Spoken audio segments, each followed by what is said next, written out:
অন্যায়ের মুখে ঝাঁটা মেরে, বাতিলের মুখে লাথি মেরে সত্যের পতাকাটা হাতে নাও।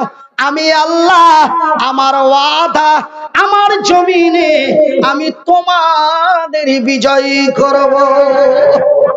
এই কথা আমার আল্লাহ সেই দিন আমার রাসূলকে বলে দিলেন।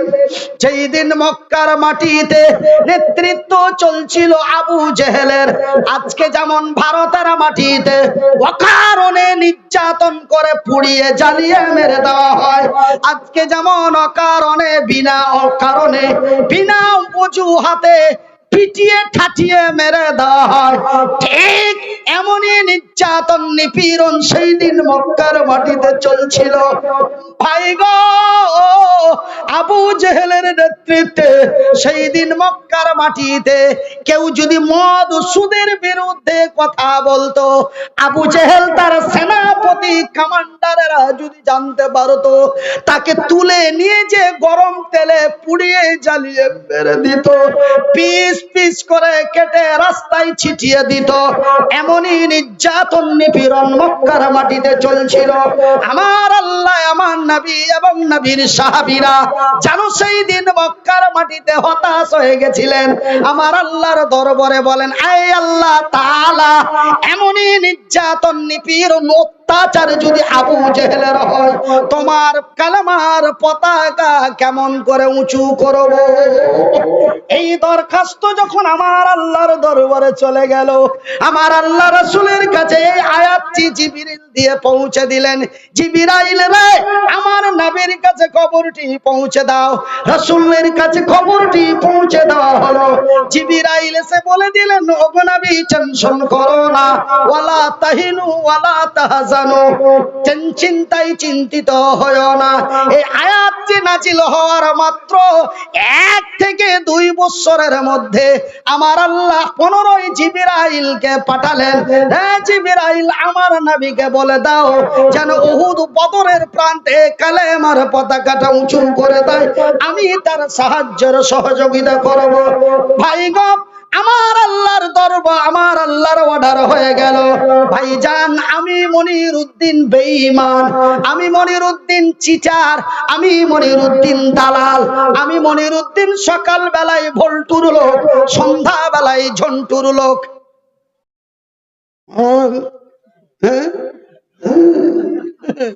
বুঝতে পারছি, আমি সকাল বেলায় ভল্টুর লোক, সন্ধ্যা বেলায় ঝন্টুর লোক। কিন্তু আমার আল্লাহ বলেন যাহা, বলেন যাহা, করেন তাহা। তিনি সত্য, তার কোরআন সত্য, এবং তিনি যাহা বলেন তাহাও সত্য।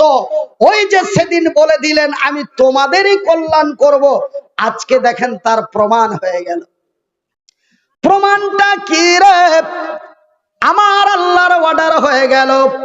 আমার দয়ার রাসূল নবী মুহাম্মদুর রাসূলুল্লাহ, বলুন সাল্লাল্লাহু আলাইহি ওয়াসাল্লাম, আল্লাহর নবী, দয়ার নবী, বিশ্বের নবী মক্কার মাটিতে দাঁড়িয়ে আওয়াজ ছেড়ে বলে দিলেন, রে আবু জেহেল, তার সেনাপতি কমান্ডারেরা, আয়, কালেমার পতাকা উঁচু করতে চায়, আয়, মায়ের দুধ খেয়েছি, ময়দানে বেরিয়ে আয়। এই ঘোষণা যখন আমার নবীর হয়ে গেল, আবু জেহেল শুনতে পেয়ে তার শরীরের রক্ত টকবক করে ফুটে হুঙ্কার দিয়ে বলে, কে রে, কার এত বড় ক্ষমতা আমার নেতৃত্বে নবীর দিন প্রতিষ্ঠিত করতে চায়? যাও সেনাপতি কমান্ডারেরা, যাও, যাও সেনাপতি কমান্ডারেরা, যাও, ওই নবীকে, মুহাম্মদকে এবং তার লাই লস্কর, তার সাহাবীদেরকে পিটিয়ে মাটির সাথে গুটিয়ে দাও। এমনই খবর হয়ে গেল, আবু জেহেলের লোকেরা দৌড় দিল। এই দিক থেকে আস্তে আস্তে আবু জেহেলের সেনাপতি কমান্ডারেরা, এই দিক থেকে আস্তে আস্তে আমার নবীর সাহাবীরা ময়দানে জমা হতে হতে ময়দানে জমা হলো 1,03,000। কত জমা হলো? কত? 1,03,000 জমা হলো। তবে 1,00,000 হলো আবু জেহেলের কমান্ডার, আর 3,000 হলো আমার দয়ার হাবিবে। লড়াইটা কি সম্ভব বন্ধু? 2022 সালের সিস্টেমে কি সম্ভব? কেন ভাইজান? 1,00,000-এর ভিতরে যদি 3,000 ঝাঁপিয়ে পড়ে, খুঁজে পাওয়াটা সম্ভব নয়। বেঁচে থাকা তো দূরের কথা রে, ওরাই মরে যাবে। কোনটা মোহাম্মদের লোক চিনাও মুশকিল। কেন 1,00,000-এর মধ্যে মাত্র 3,000, 97 বেশি। ভাই গো, আমার আব্বা জানেরা, কিন্তু ওই যে আমার আল্লাহর ওয়াদা, তিনি বলেন যাহা করেন তাহা। তিনি এক, তিনি একক, তিনি একা, তিনি সত্য, তার কোরআন সত্য, এবং তিনি যাহা বলেন তাহাও সত্য। ভাইজান, আমার আব্বা জানেরা, আমার সোনা চানেরা, আমার শিক্ষিত বুদ্ধিজীবী বন্ধুরা, আমি মনিরুদ্দিন আপনাদের ভাই, আপনারা জানো আমারই ভাই। যদিও আমার বাড়িটা বর্তমান হরিশ্চন্দ্রপুরের মাটিতে হয়, তবুও জানো আমি আপনাদেরই ভাই। হাত দুটি জড়িয়ে বিনীত অনুরোধ করে বলে যায়, কল্যাণ আমাদেরই হবে, বিজয় আমরাই করব। কেন? সেই দিন লড়াইয়ের ময়দানে লড়াই আরম্ভ হয়ে গেল। এইদিকে মাত্র 3,000, এইদিকে লক্ষ লক্ষ লড়াই হয়ে গেল। ভাইজান, বেশি নয়, অল্প টাইমের মধ্যে আবু জেহেলের লোকেরা ময়দান ছেড়ে পালাতে আরম্ভ করলো। আমার রাসূল এবং নবীর সাহাবীরা, হযরতে আলী থেকে হযরতে হানজালা পর্যন্ত, এমন নওজোয়ান তরুণেরা, তারা কালেমার পতাকা উঁচু করে মক্কাবাসীকে দেখিয়ে দিল। শুধু মক্কাবাসী নয় রে, পৃথিবীর মানুষকে তার ইতিহাস দিয়ে দিল। একবার জোরে বলি নারে তাকবীর। আমার ভাইয়ের, আমার বন্ধুরা, আমার শিক্ষিত বুদ্ধিজীবীগণ, আমি মনিরুদ্দিন আপনাদের ভাই, আপনারা আমারই ভাই। তবে আমার আল্লাহ বলেন যাহা করেন তাহা। তবে এখন আমার বলার উদ্দেশ্য হলো আমরা তো ভাগ্যবান, আমরা তো অতি সৌভাগ্যবান। আজকে আমরা ভারতের মাটিতে 30%, কিন্তু সেই দিন মক্কার মাটিতে মুসলমানেরা ছিল অনলি মাত্র 2 থেকে 3%। তবে 3% বিজয় হলো, আর এই 30% কেন লাঞ্ছিত হলো? ওরাও তো মুসলমান। ওরা কি জি? আমি মনিরুদ্দিন বলছি, তবে আমার কথাটা একটু খেয়াল করে শুনবেন। যদিও আপনাদের পাড়ার মনিরুদ্দিন হয়, যদিও আপনাদের ছোট্ট এক সুপরিচিত বন্ধু ভাই হয়, আমি আপনাদের প্রশ্ন করে বলি, উত্তরটা দিবেন, আল্লাহ রাব্বুল আলামিন খুশি হয়ে যাবেন। তবে ওরাও তো ছিল সংখ্যালঘু, আমরাও তো হলাম সংখ্যালঘু। ওরাও তো ছিল মুসলমান, আমরাও তো হলাম মুসলমান। ওদেরও নাম ছিল আব্দুল্লাহ, আমাদেরও নাম আব্দুর রহিম। ওদের নাম ছিল আব্দুর রহমান, আমাদের নাম হলো আব্দুর রহমান। ওরাও গরুর মাংস খেত, আমরাও গরুর মাংস খাই। আমি নিজে খেয়ে আসলাম। গতকালকে বিহারে গেছিলাম, ওই যে মৌলানা মুরগা হয়েছে,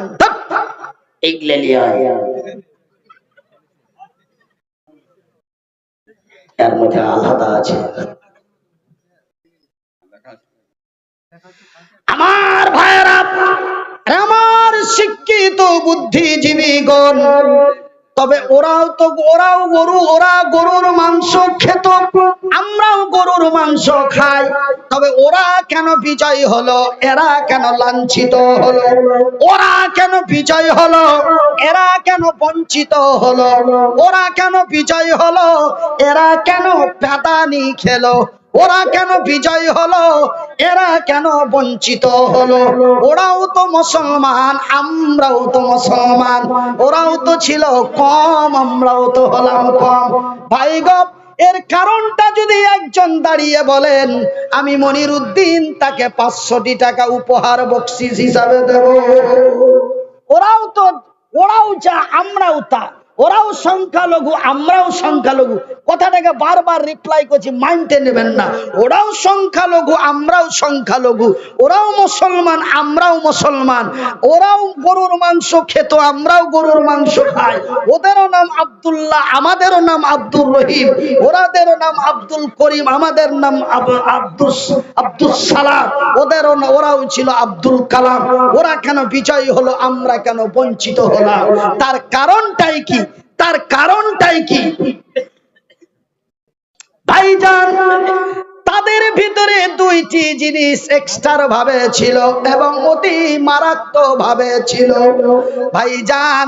ওই যে আমার আল্লাহ বলেছেন, বিসমিল্লাহির রহমানির রহিম,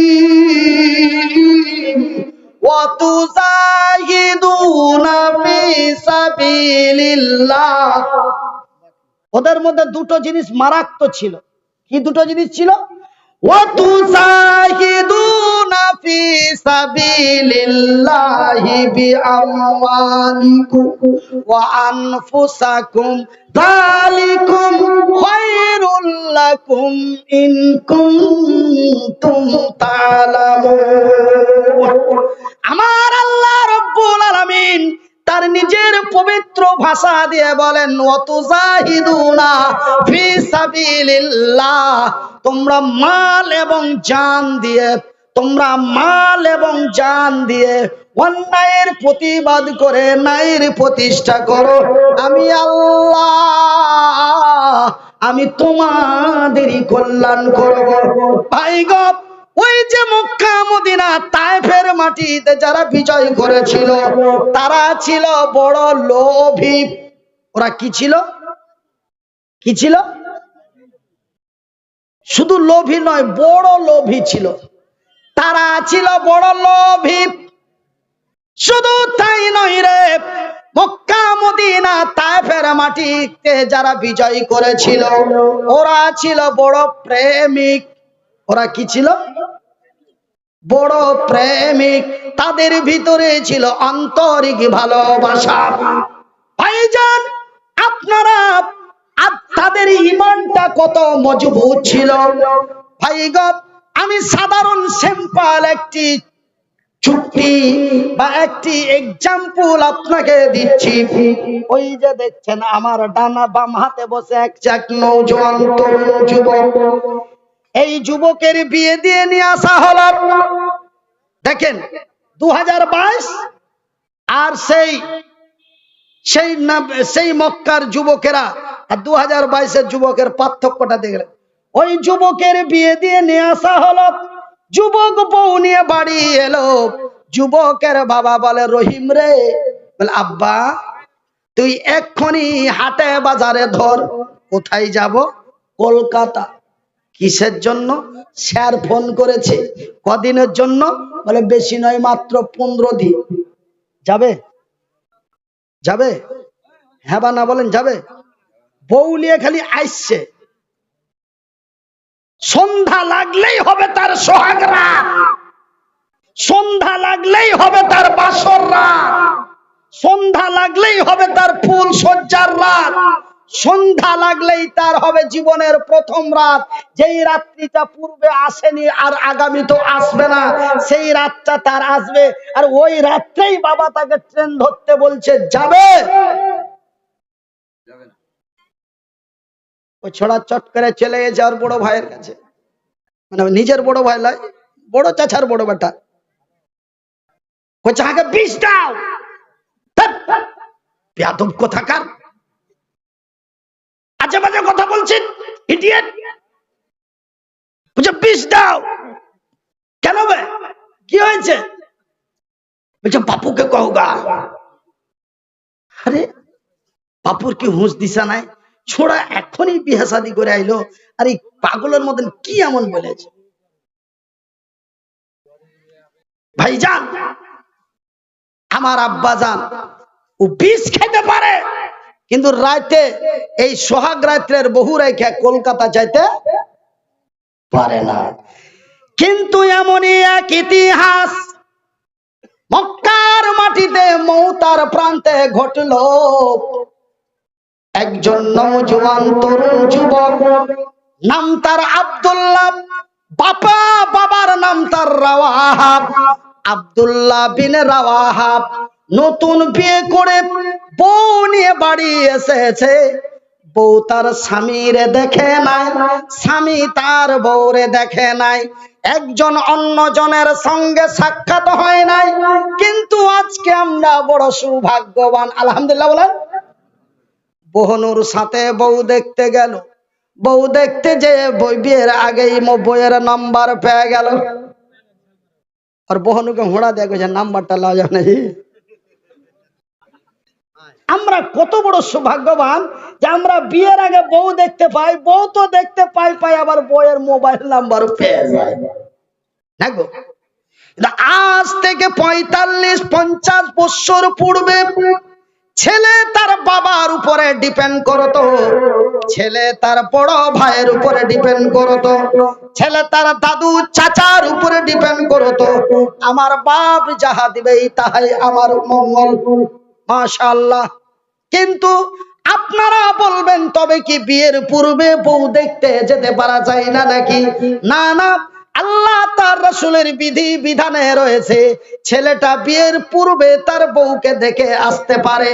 বা ছেলে যদি বলে দেয় তোমরাই গেলে আমার আলহামদুলিল্লাহ, সেটাও করতে পারে, এটাও করতে পারে। কিন্তু আজ থেকে 45-50 বছর পূর্বে ছেলে এটা ম্যাটার মনে করতো না, নিজে দেখতে যেত না, ভাই চাচাদেরকেই পাঠাতো। ভাই গো, কিন্তু আজ থেকে 1400 বছর পূর্বে মক্কার মাটিতে নবীর জামানায় সেই আব্দুল্লাহ বিন রাওয়াহাব বিয়ে করে বউ নিয়ে বাড়ি এলো। বিবি তার স্বামীকে দেখে নাই, স্বামী তার বিবিকে দেখে নাই, বউ তার স্বামীকে দেখে নাই, স্বামী তার বউকে দেখে নাই, এক অন্যের সাথে দেখা হয় নাই। সন্ধ্যা হলেই হবে তাদের সোহাগ রাত, সন্ধ্যা লাগলেই হবে তাদের ফুল সজ্জার রাত, সন্ধ্যায় হলেই তাদের হবে বাসর রাত। এই মুহূর্তে বৈকাল 4টা 4:30টার দিকে নবী আব্দুল্লাহর বাড়ির দরওয়াজাতে এসে, আব্দুল্লাহ, লাব্বাইক ইয়া রাসূলুল্লাহ, আব্দুল্লাহ রে বাড়িতে আসো, তাড়াতাড়ি বাড়ি থেকে বেরিয়ে যাও। ভাই গো, আমার নবী রাহমাতুল লিল আলামিন, ইসলাম লা ইকরাহা ফিদ্দীন, इस्लाम कभी जबरदस्त नहीं है और इस्लाम कभी जबरदस्त नहीं हो सकता। भाई गो, আব্দুল্লাহ যদি একটু ইশারাতান নবীকে বলতেন, ইয়া রাসূলুল্লাহ, নবী গো, আপনি জানেন কি জানেন না, আমি নতুন বিয়ে করে আজকে বউ নিয়ে এসেছি, আগামী কালকে জয়েন করলে কি চলবে না? এমন ছোট্ট একটি দরখাস্ত যদি আব্দুল্লাহ নবীর কাছে করতেন, আমার রাসূল একবারের মতো তারে দ্বিতীয়বার আর ডাকতেন না। কিন্তু না না, আব্দুল্লাহ বিন রাওয়াহাব যখনই নবী এমন শব্দ ব্যবহার করে দিলেন, আব্দুল্লাহ রে, তুমি তাড়াতাড়ি রেডি হয়ে তোমার সরঞ্জাম নিয়ে তুমি বাড়ি থেকে বেরিয়ে পড়ো, আমি রাসূল তোমারে কমান্ডারের দায়িত্ব দিয়েছি, আমি তোমারে সেনাপতির দায়িত্ব দিয়েছি, ওই মৌতার প্রান্তে তোমারে কমান্ডারের দায়িত্ব দিয়েছি। আব্দুল্লাহ বিন রাওয়াহাব নবীর কথাটি শুনে 1 মিনিট লেট করলেন না, হাতে নিলেন ঢাল, হাতে নিলেন তরোয়াল, ব্যাগ ঝোলা পিছে লটকে নিয়ে উল্টো পিঠ দিয়ে বাড়ি থেকে বেরিয়ে যাচ্ছে। তার সুন্দরী রমণী বিবি সাহেবা পিছন থেকে ডাক দিয়ে বলছে, আব্দুল্লাহ রে, চলে যাচ্ছ যাও, বাধা দেব না। আমি নিজেকে বড় সৌভাগ্যনি যে আমি এক শহীদের বিবি হতে পারবো।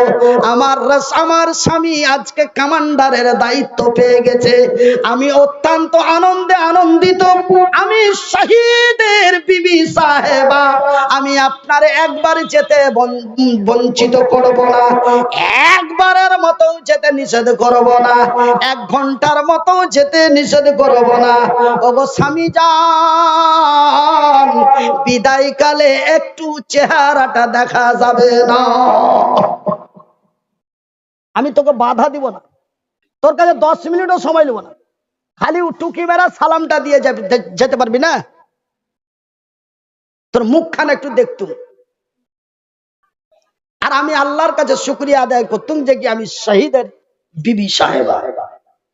কেন? তুমি তো শহীদ হতে যাচ্ছ লড়াইয়ের ময়দানে, সততার বিজয় করার জন্য।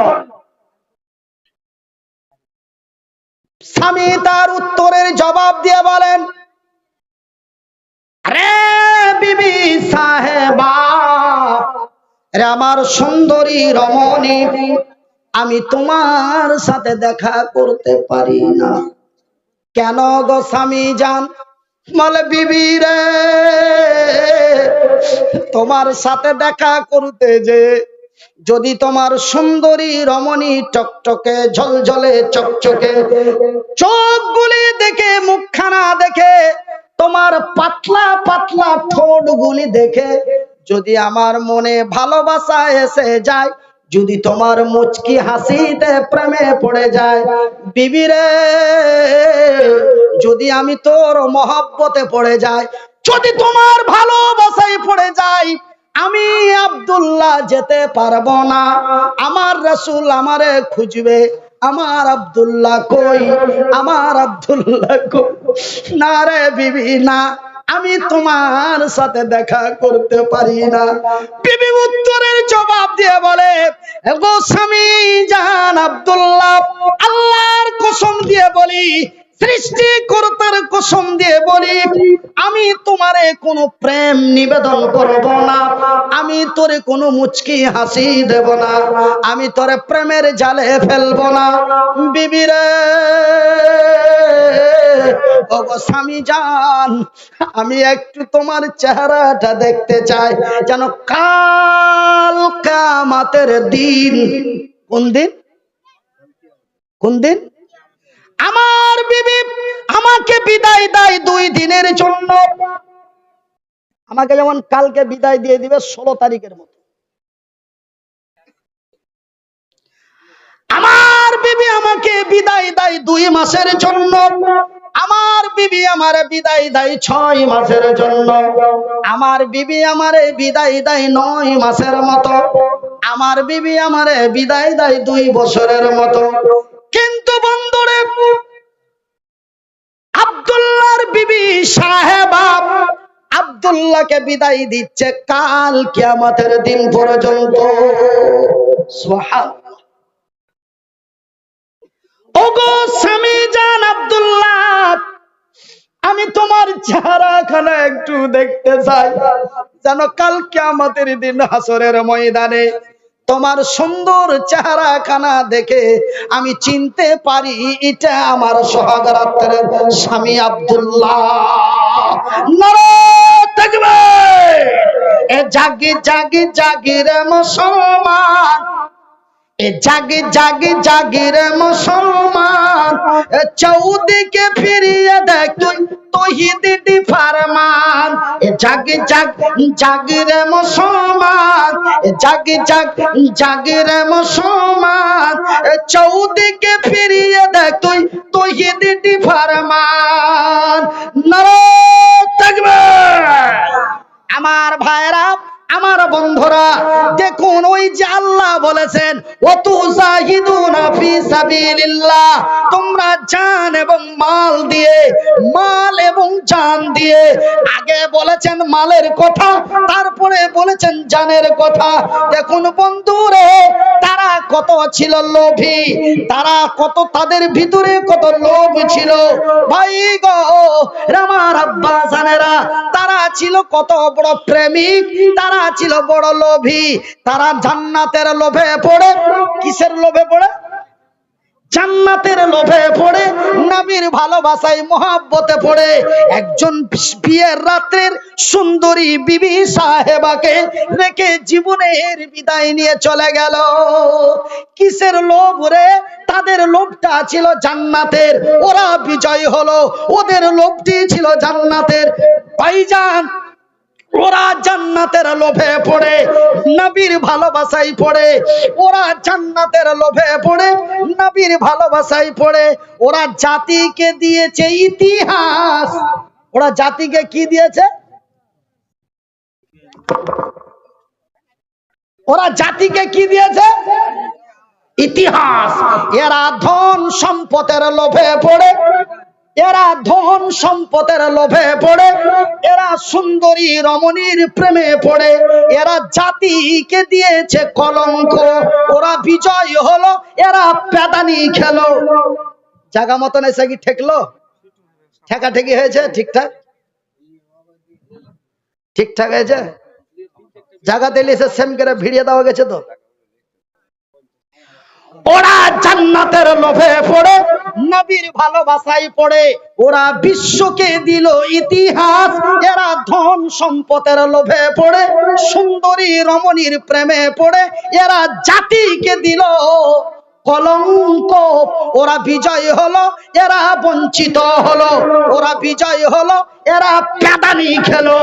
সেই দিন ভারত, সেই দিন মক্কার কাবা, বাইতুল্লাহ, মসজিদে হারাম, হারামের সুরক্ষা হলো, ভারতের বাবরি মসজিদ ভেঙে দেওয়া হলো। সিস্টেমটা টোটালি উল্টা। সেই দিন মক্কার কাবা মসজিদ, কাবা বাইতুল হারাম, মসজিদে হারামের সুরক্ষা হলো, ভারতের ঐতিহাসিক মসজিদে বাবরিকে ভাঙা হলো। তার কারণ একটাই, আজকে আমরা ধন সম্পদের লোভে পড়ে, সুন্দরী রমণীর মায়া জালে মহব্বতে পড়ে আমরা নিজেকে নিজে বরবাদ এন্ড ধ্বংস হয়ে গেছি। ওরা বিজয় হলো, এরা বঞ্চিত হলো। ওরা বিজয় হলো, এরা লাঞ্ছিত হলো।